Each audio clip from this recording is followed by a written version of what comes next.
Bonjour à tous et à toutes, j'espère que vous allez bien. On se retrouve aujourd'hui pour une nouvelle vidéo.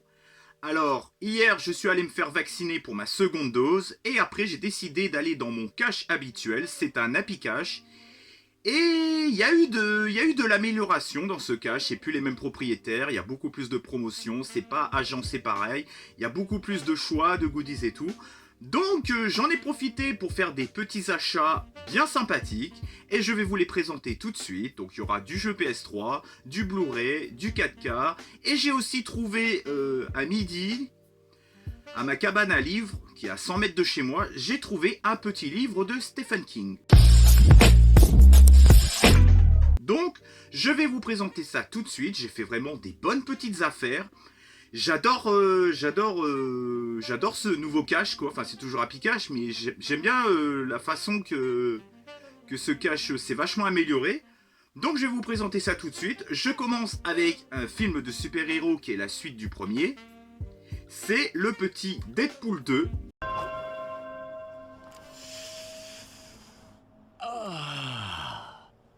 Ce soir, branlette. que j'ai eu en Blu-ray pour 6,99 €. Et franchement, 6,99 € pour un film assez récent, dans un cache, je trouve ça plutôt raisonnable. Bon, par contre, c'est vraiment les CD basiques. J'ai l'impression qu'ils s'emmerdent plus pour faire des CD avec une illustration et tout. Là, on est vraiment dans le basique de chez basique. Franchement, ils pourraient un petit peu plus se bouger le cul pour nous proposer des CD avec une illustration sympa. Parce que là, franchement, c'est un peu du foutage de gueule, quoi. Heureusement que la jaquette avant est plutôt sympathique et qu'il y a une petite BD derrière. Alors moi, personnellement, sur certains plans, sur certains points, j'ai préféré le 2.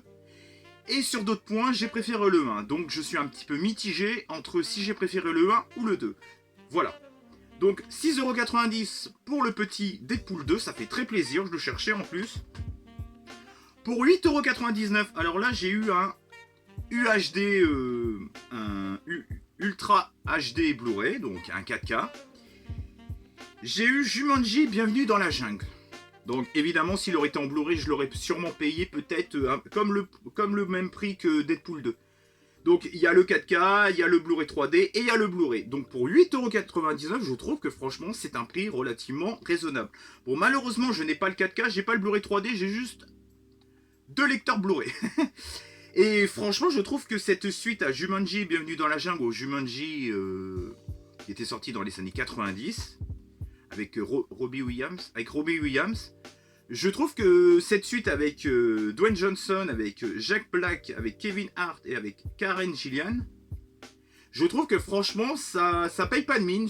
Alors au lieu que ça soit un jeu de société, c'est fait d'une façon jeu vidéo, je trouve que franchement le concept reste le même, sauf que ça s'est un petit peu modernisé, et je trouve qu'on reste vraiment dans le même esprit que le Jumanji des années 90. Et ça se rapproche plus du dessin animé d'ailleurs que du film.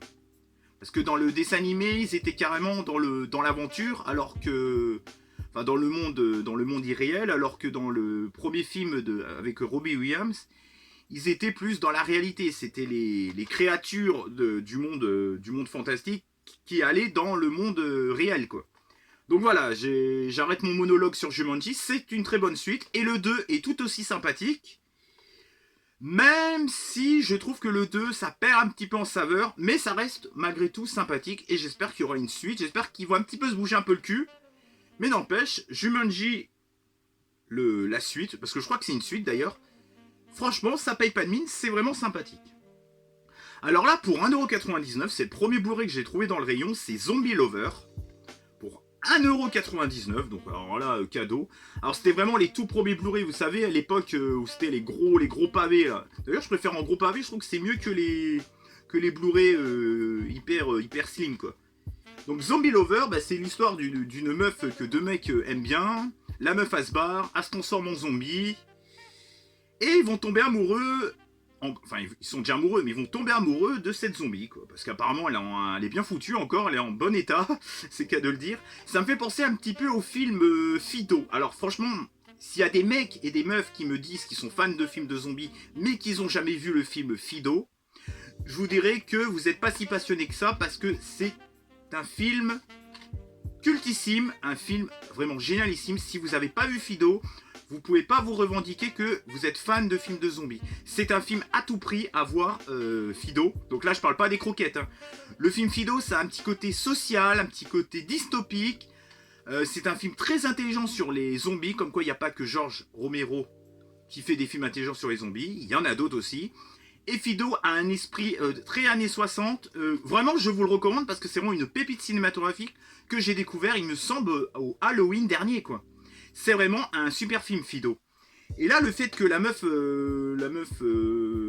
est vivante et qui kiffe la meuf, ça me fait penser à Fido parce que dans le film Fido, vous pouvez acheter un zombie pour faire vos tâches ménagères, votre jardinage. Vous pouvez aussi avoir des sex toys zombies. Donc vous vous tapez des zombies, les mecs qui se tapent des zombies. D'ailleurs, c'est super bien fait, mais je vous jure, allez, franchement, il n'y a pas que Shaun of the Dead dans la vie. Allez voir Fido. Je sais plus de quel réalisateur c'est, mais en tout cas, Fido, c'est une pépite cinématographique, malheureusement trop peu connue par les fans d'horreur et par les fans de zombies. Donc, Zombie Lover, qui a l'air vraiment pas mal. Plus pour un. Par contre, il y a le Blu-ray, mais il n'y a pas le DVD. Franchement, pour 1,99€, j'en ai un peu rien à foutre, quoi. J'ai le Blu-ray, c'est le principal. Alors là, c'est un petit film. Alors ça, c'est un petit film, dès que ça passe à la télé, c'est un peu comme Les Randonneurs. C'est mes films un petit peu doudou, tu vois. Je peux pas m'empêcher de pas le voir, tu vois. C'est Saint-Jacques-Lamec, avec, il y a Muriel Robin dedans. Et ben franchement, d'ailleurs, je savais même pas qu'il était sorti en Blu-ray pour 3,99€.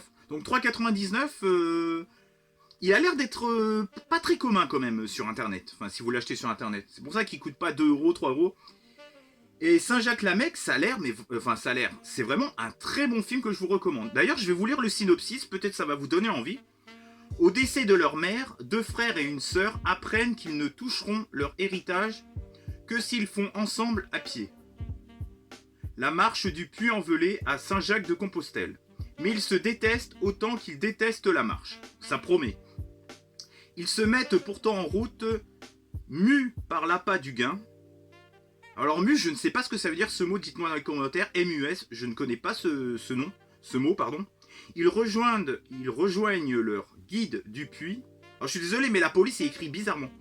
Et découvrant qu'ils marcheront avec un groupe de 6 autres personnes, dont un jeune beurre qui fait croire à son cousin un peu naïf qu'il l'emmène à la Mecque. J'adore le délire entre les frères. Alors qu'il poursuit une jeune pèlerine, l'amour de sa vie, la route est longue, les quiproquos, les conflits, les amours, les rêves et les chemins intérieurs des 9 personnages se déroulent dans des paysages splendides jusqu'à l'arrivée de Saint-Jacques-de-Compostelle. Alors je suis désolé, j'ai mal lu parce que ça fait un bail que j'ai pas lu, donc voilà, c'est comme tout, c'est comme le vélo, hein, quand t'as pas lu depuis longtemps, bah voilà, il faut lire 3 ou 4 pages avant de se remettre dedans, mais vous inquiétez pas, je sais très bien lire, mais c'est juste que là, voilà, bon, j'ai lu comme ça un petit peu à l'arrache, donc voilà, donc c'est vraiment, franchement je vous recommande Saint-Jacques-de-Lamec, il repasse souvent sur la TNT, donc si vous avez l'occasion de le voir, je vous le recommande. Désolé pour ma lecture approximative, ça fait longtemps que j'ai pas lu. Vous savez que quand ça fait longtemps qu'on fait pas quelque chose, eh ben on est un peu rouillé quoi. Ensuite, on va partir maintenant sur des jeux PS3. Alors c'est SOCOM Special Force, donc c'est un jeu de guerre. C'est un jeu de guerre. Alors qu'est-ce qui m'a... Alors ça faisait partie d'un lot à 12,99€. Donc je vous ferai voir à la fin les 4 jeux PS3. C'était dans un bundle, vous savez, avec un petit papier cadeau. Vous savez, les espèces de papier cadeau là où vous... L'espèce de bandeau là, ils les mettaient par 4 ou par 5. Ils vendaient soit 9,99€ ou soit 12,99€. Bon là ça coûtait 12,99€ parce qu'il y avait un petit jeu de plateforme plutôt un petit peu coté. SOCOM Special Force, donc il y avait dans ce bundle. Donc je sais pas ce que ça vaut. En tout cas, il fait que 200 MO, donc ça n'a pas l'air d'être un jeu qui dure très longtemps. Ensuite, dans ce bundle de 4 jeux pour 12,99€, il y avait The Bureau. Je suis désolé, mais j'ai confondu avec le dernier jeu. Bon, c'est pas grave, vous m'en voulez pas. The Bureau XCOM Declassified. Alors, le jeu, il est... Alors déjà, Special Force, il était complet. Hein. Il était complet avec la notice et tout. The Bureau. Bon, je sais même plus de quoi ça parle, je crois que c'est un jeu un peu de guerre. Notice, complet.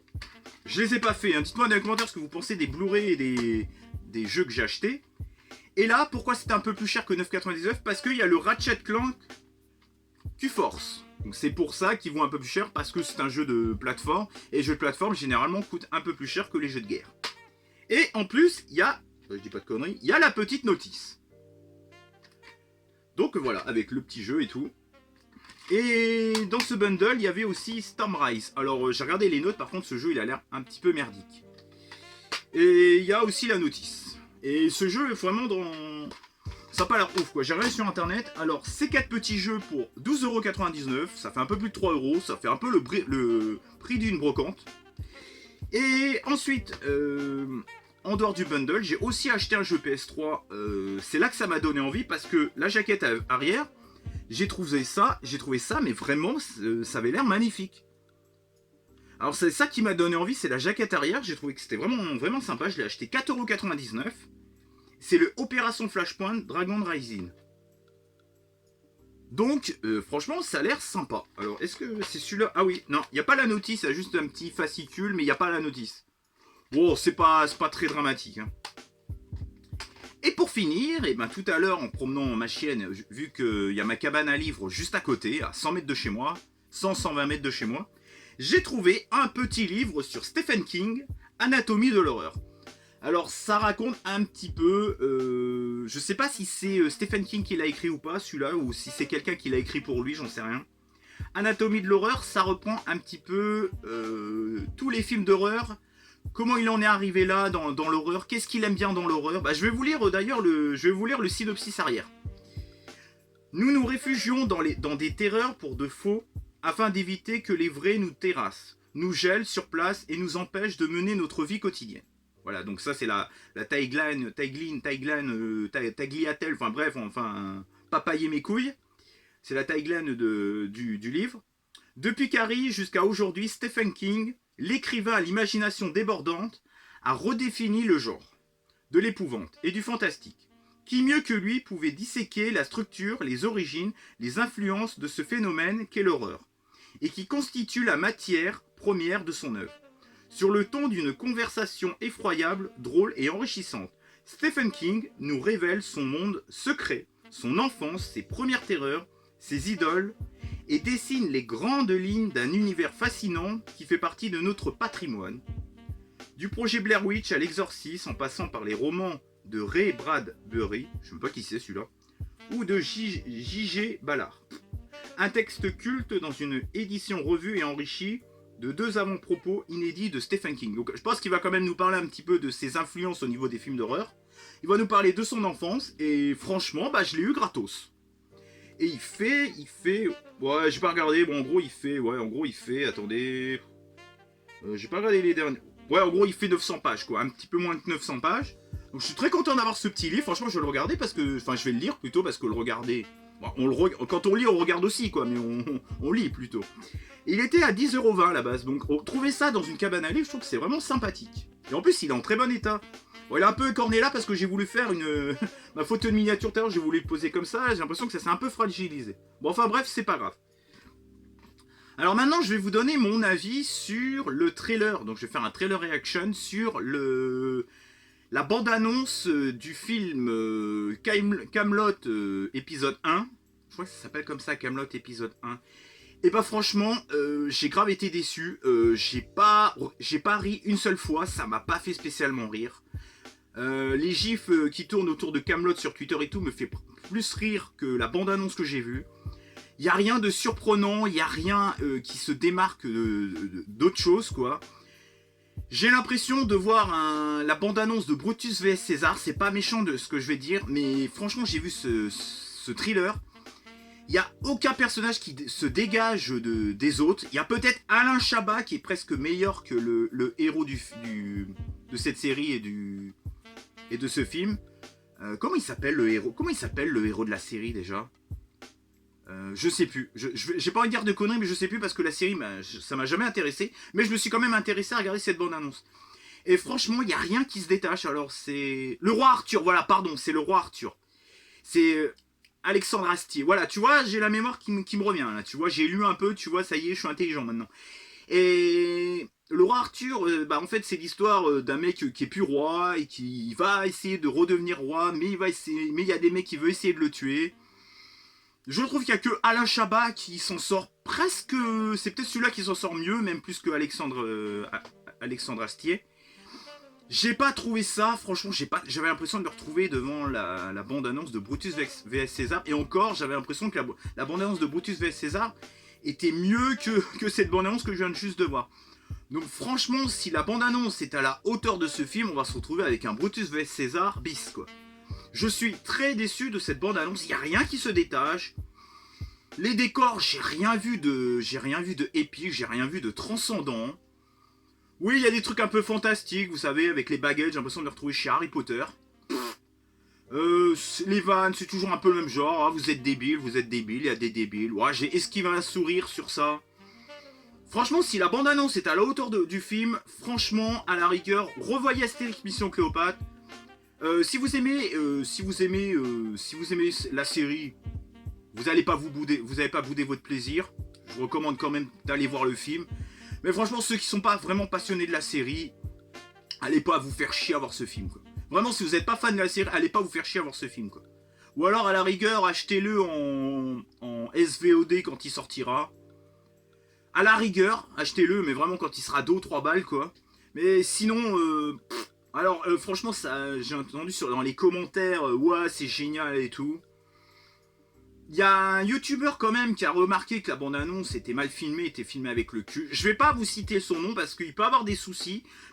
Et en plus, il est fan de Kaamelott, c'est pour vous dire. Je vais pas balancer le nom de ce vidéaste. Parce qu'en plus, il soutient Kaamelott, mais il a dit que c'était mal filmé. C'était M6 qui avait filmé ça avec le cul, cette bande-annonce. Je vais pas le citer parce qu'il peut avoir après des soucis sur Twitter. Vous savez que maintenant, les gens sont tellement cons que dès que tu dis que t'aimes pas quelque chose, que la populace aime bien, tu te fais déchirer la gueule, tu te fais déchirer l'anus. C'est le cas de le dire. Donc franchement, honnêtement, cette bande-annonce de Kaamelott, je m'en bats les couilles. Voilà. C'est clair, c'est net, il y a rien qui ressort, c'est pas marrant, c'est... J'espère que le film sera... je vais essayer quand même de regarder le film. Je vous avoue que je vais pas... Je vous avoue que je payerai pas pour le voir, hein. Je vous l'annonce direct. Mais peut-être que je vais avoir une bonne surprise quand je vais le voir. Mais en tout cas, cette bande-annonce est à la hauteur d'un Brutus vs César. Et encore, Brutus vs César, la bande-annonce m'avait un petit peu plus chauffé, quoi. Voilà. Parce que je me disais que ça ressemblait plus à Astérix Mission Cléopâtre, donc ça m'avait un petit peu plus chauffé. Mais malheureusement, le film était une grosse merde. Enfin... entre ça passe et grosse merde. Entre les deux, quoi. Donc voilà, j'espère que cette petite vidéo vous a plu. Entre mes achats de Happy Cash, donc mes achats cash, et mon trailer reaction sur le film Kaamelott partie 1, chapitre 1, j'en sais rien. Passez une bonne journée, ciao, retrouvez-moi sur les réseaux sociaux. Je vais pas vous dire les réseaux sociaux. Pensez aussi à vous abonner, c'est très important. Parce qu'en ce moment, ça stagne un peu au niveau des abonnements. À commenter, et si vous n'avez pas aimé la vidéo, pensez aussi à disliker, hein, parce que je vous demande tout le temps de liker, mais vous êtes honnête, je suis honnête avec vous, si vous aimez pas, vous pouvez aussi disliker. Le mieux c'est de rien mettre, quoi. Si vous aimez pas, vous mettez rien, si vous avez aimé, vous likez. C'est mieux que de disliker, parce que disliker, voilà, je vous propose une petite vidéo et tout, ça fait pas plaisir de recevoir des dislikes, quoi. Au pire, vous mettez rien, vous mettez peut-être un commentaire un petit peu assassine, mais voilà, ça sert à rien de disliker, quoi, voilà. C'est pas comme si j'avais fait du putaclic ou je sais pas quoi. Voilà. J'espère que cette petite vidéo vous aura plu. Passez une bonne journée. Ciao et bye bye. Ciao. Et bon film à vous.